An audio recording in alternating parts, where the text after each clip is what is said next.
Okay, chips, board. Let's do it.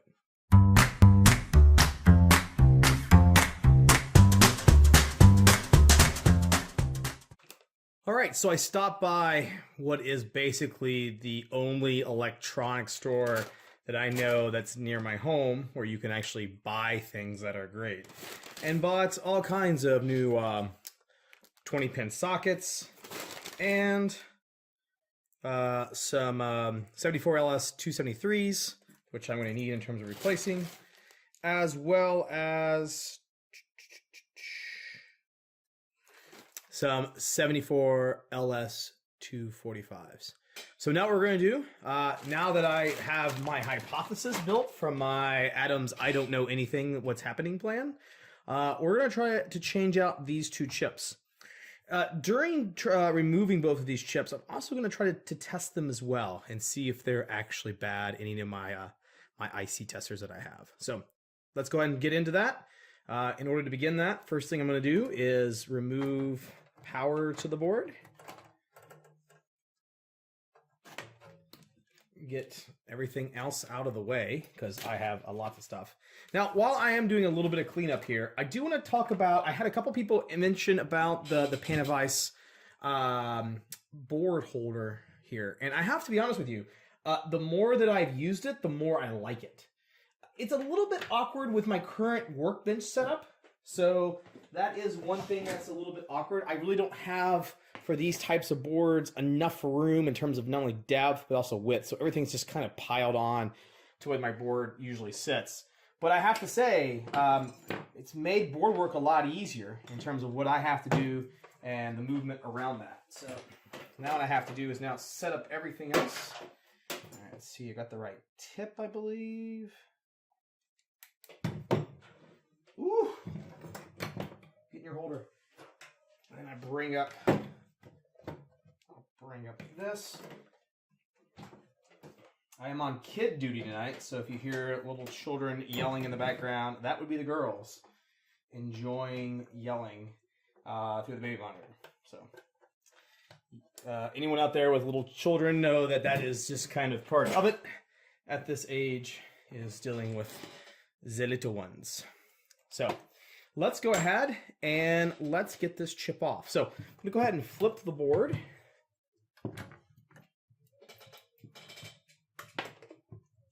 Something is burning. That does not smell very good. What is burning? What is burning? What is burning? I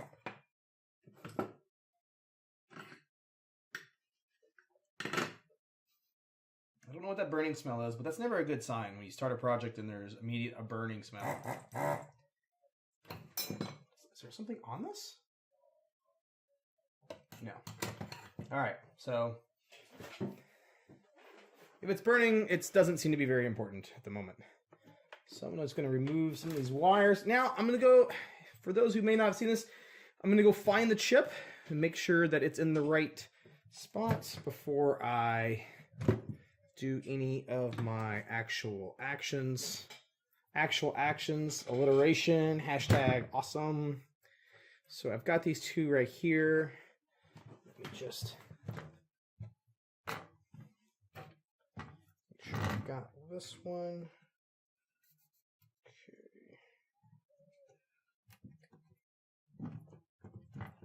Okay. It's all.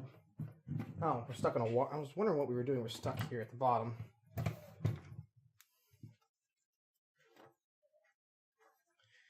Okay. Yeah. Double and triple check.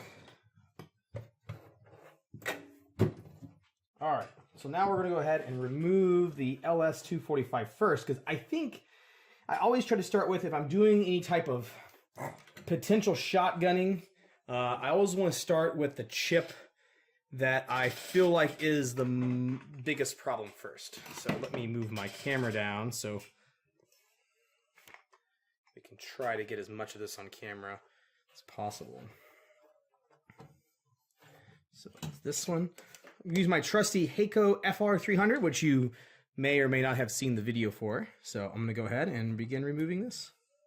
Now I'll say, for those who are watching, the newer the board, I find it the easier to remove parts. I have found that these Data East boards are pretty awesome when it comes to removing board components. As long as you have your gun clean, you have taken the proper measures to make sure that everything is good to go. You can see here this nice line of well soldered, desoldered socket holes. I always feel bad when I'm starting to change parts on a board that is relatively clean. I feel like it's like it feels like you're starting to really hurt the board, but in some ways it needs to happen. This board needs to get fixed. If it doesn't get fixed, it's never going to go back into a pinball machine. So in this way, we're actually helping it exist much longer than it would have otherwise. All right, just taking a little quick view of my work. Pretty happy with all that. Everything looks pretty good. Other thing is this little chip lifter that was gifted to me. Oh man, this thing is awesome. I did not realize how much I was gonna like that. I thought I liked the Panda Vice a lot, but the chip lifter, mwah, awesome device. So let's go ahead and flip this board back over. Someone is upset upstairs, which I'm not necessarily surprised. All right, so we found this right here. We use this chip lifter, which is actually just about the right size. Let's see if I can.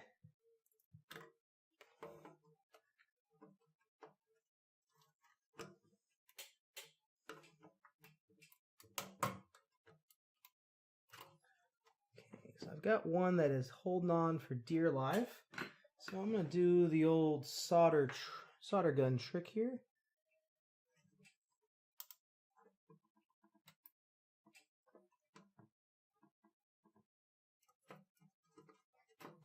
There we go. So I got the chip out, for better or worse. And now I may actually get it back into some sort of shape here. And see if this chip is actually good or not.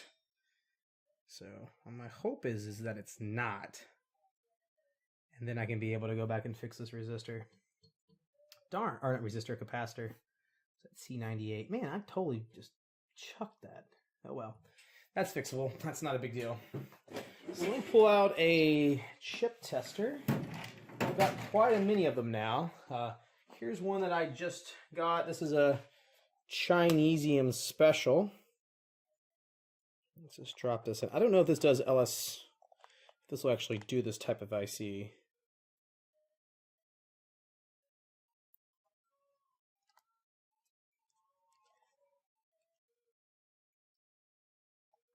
Oh yeah, there we go. So that says it's an LS 74 LS 245.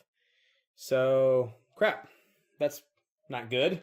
That means that potentially that's not the chip problem, but I'll probably still go ahead and replace it anyway. So outside of that, I think I'm also going to go ahead and remove this 273 that's downline as well. See if there's maybe a potential issue is there. So let's go ahead and get that guy removed as well. Okay, let me figure out where that is. The board when it's upside down. Right here. Okay.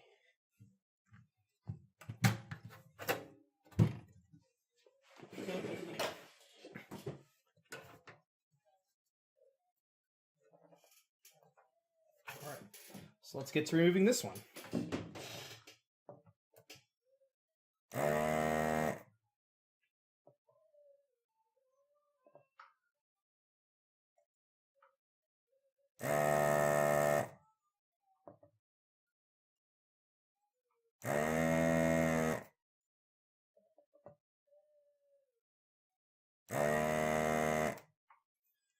That's not a good sign. All right. This thing is being a little bit like it's a little stopped up. So I'm just going to pause, clean it out.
All right, so we've got a couple here that didn't want to come out very clean. So I'm going to hit those back over with a little bit of extra solder and then try those again. So we'll bring up our solder.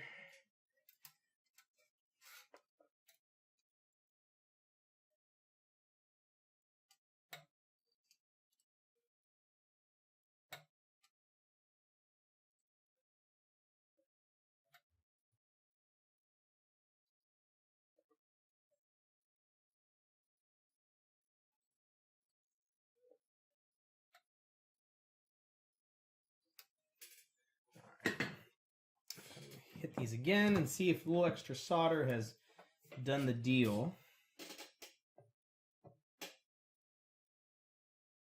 It seemed to do that.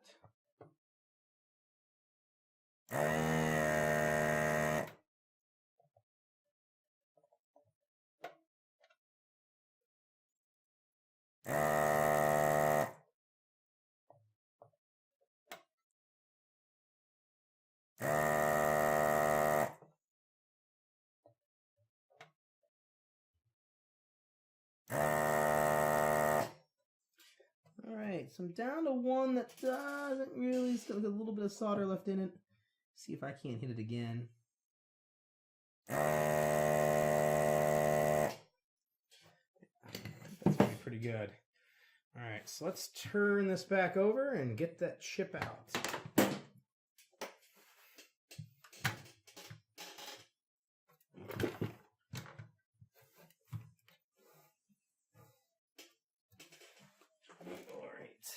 Just take our time here. There's no more broken okay,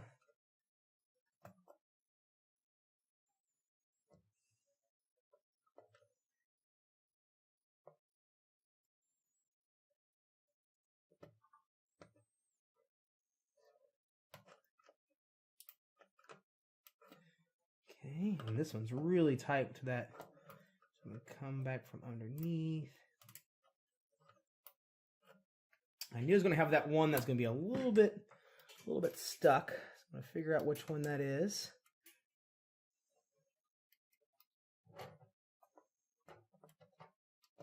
There we go. And there we go.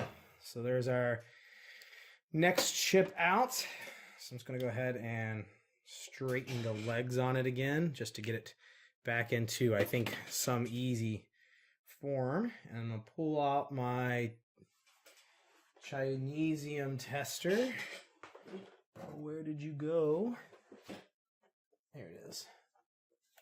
So drop our chip in. So we're actually really hoping for one of these chips to be bad. That is the hope at the moment.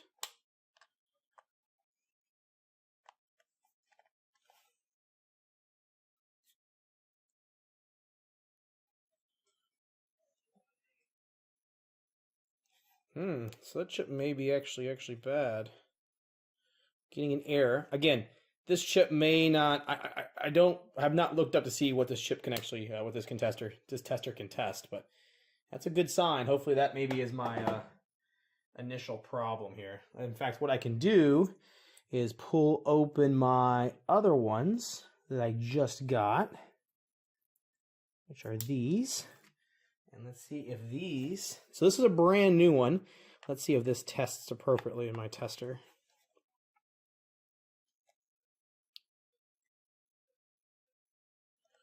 Wake up.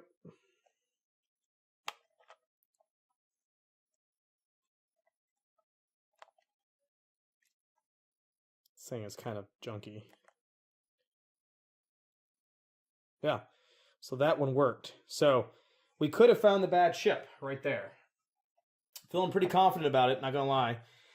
So now what we need to do is to grab some sockets, which I have right here. I always try to put sockets back in, especially when I've had issues in the past with things. So in this case, I really want to go ahead and socket this up. And that way, if someone has to come later and there's other work that needs to be done, I've saved somebody a giant step. And also, I just think it's a lot more helpful than having a chip soldered to the board. It's a lot much easier to remove the chip in the future if you have to. And all in all, it's just the right thing to do. So in this case, I'm going to drop in 2 sockets. You want to make sure that they fit in nice and they want to fit in the holes appropriately. And also you want to make sure that you get them flush to the board. Now sometimes, like this one, is not wanting to go in. There we go. Sometimes you want to be a little bit cranky. Now on the solder tail type, you want to be careful because as you push them in, if they're not lined up, it would actually push the actual dual leaf out, and then it'll be kind of a pain in the butt to get them back in. In this case, now I have Captain Tape. I would always recommend using Captain Tape to hold parts down. I know someone in the comments mentioned using I think it was Blue Stick. So I am waiting to order some of that because I'm really interested in trying that out as maybe another way to hold parts or pieces down. But I am a creature of habit at the moment, and I don't have any. And I don't have any scissors. So, oh, I got those. Those work. I got these flush cutters.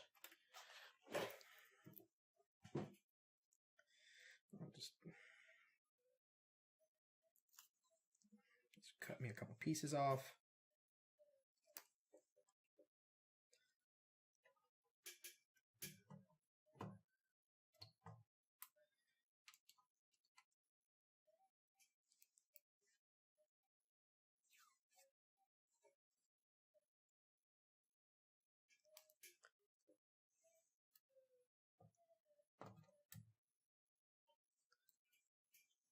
All right.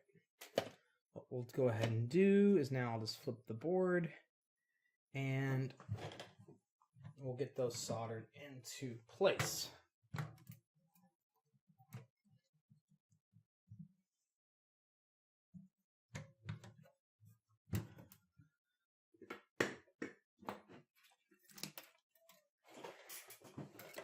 Now, as always, I like the starter just to start with 1 pin and then make sure that the socket is still aligned.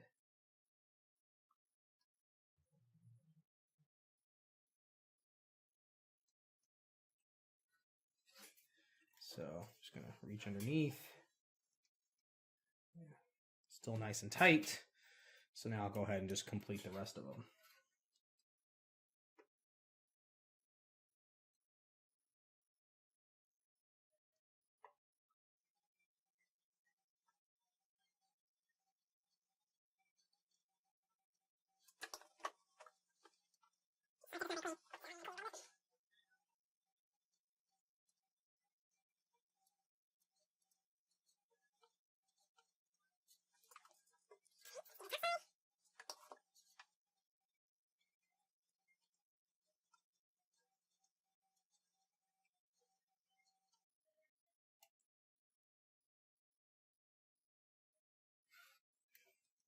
Alright. So that is that. I do want to do a little bit of cleanup on the flux. This board looks pretty nasty until we get the flux off. So I can grab my this. Grab a little isopropyl alcohol.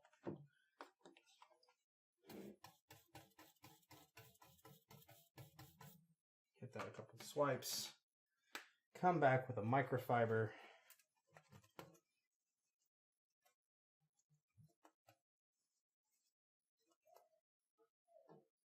Just to clean that up a little bit.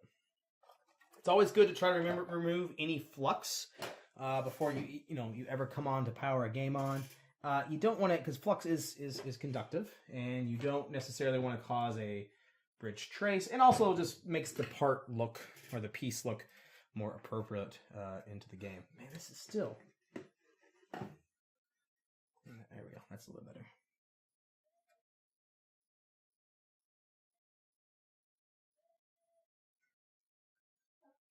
Check the part. Okay, it's still nice and tight to the board, so I'll just finish the soldering.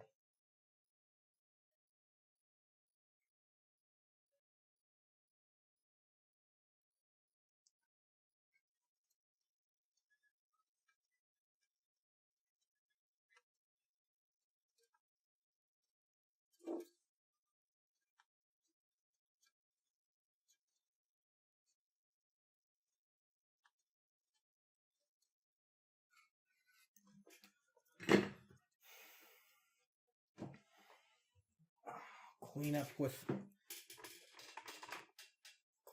a little bit of flux, or excuse me, isopropyl alcohol to clean up the flux.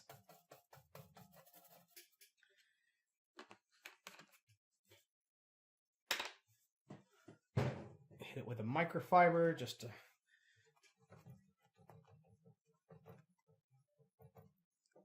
All right. Well, it's definitely in there. Looks good. So we'll go ahead and flip this back around.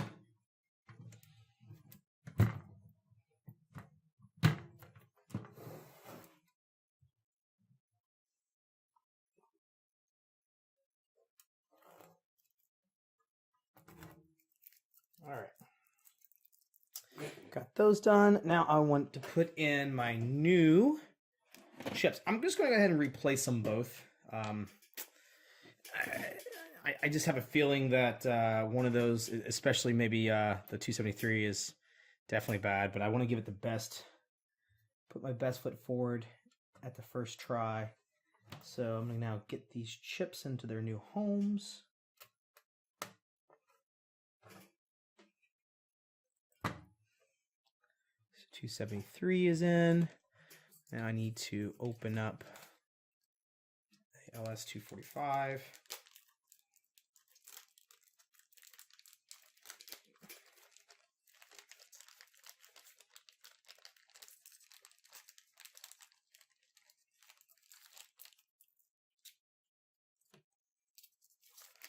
The little packet go away.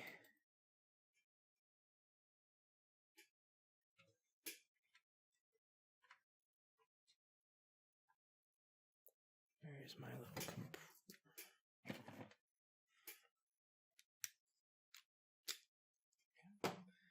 put them back.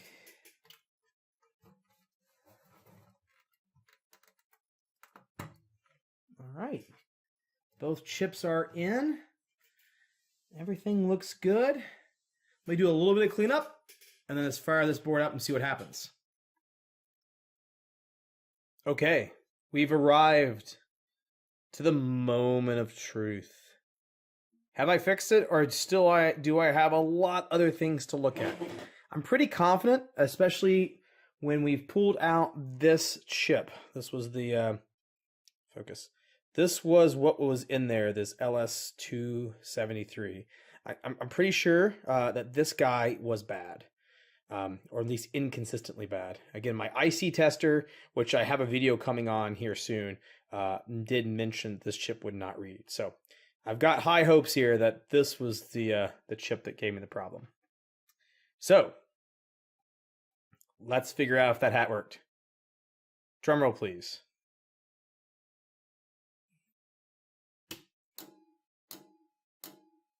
Ooh, that's good. So what's this telling us? Let's stop. Blanking started automatically. Our relay is clicking. We have our PI blinking, which is good. Again, we've got our Leon's test ROM in here. Everything looks good. Now, what I could do at this point, I could pull out the oscilloscope and see and match to terms how that was working there, but I'm way too excited to do that. So I'm going to jump full force right into replacing the Leon IC and putting in the Robocop ROM.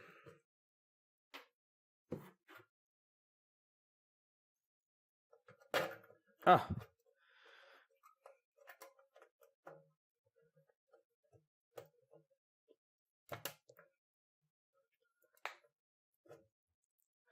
Looks good. All right, so what should happen here?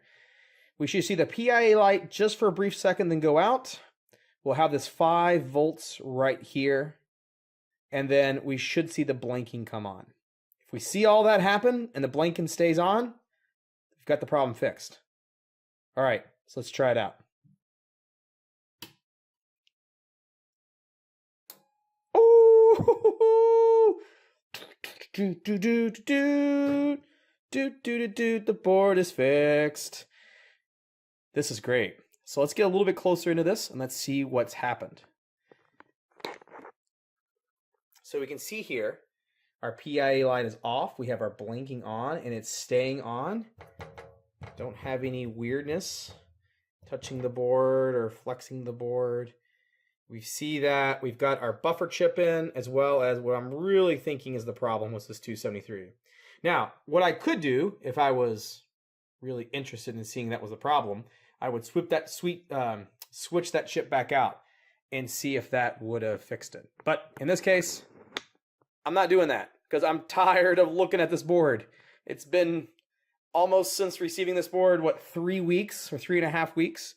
I've been traveling a lot for work during then, but to have this board light up now, that's solid. I'm very happy. So with that, that's going to actually end this for this board. I never want to see this board again. This was a tough problem. I mean, you can remember, let's do a quick recap here. We did everything that was important. We checked, we not only reburnt a ROM from the 2 to 1 and do our jumper setting change right here from 4 to 5. New ROM, we validated it. New RAM, we validated. New CPU, and validated it. So these pieces alone was a good bit of it. Initially, we had the problem with the blinking. Blinking wasn't lighting. So my first inclination there was a problem with the blinking circuit. Then bringing the board home, plugging it up to a sustained 5 volts, we had all the inconsistencies from the last video. We used the oscilloscope, really started to kind of figure out maybe what's going on in the game.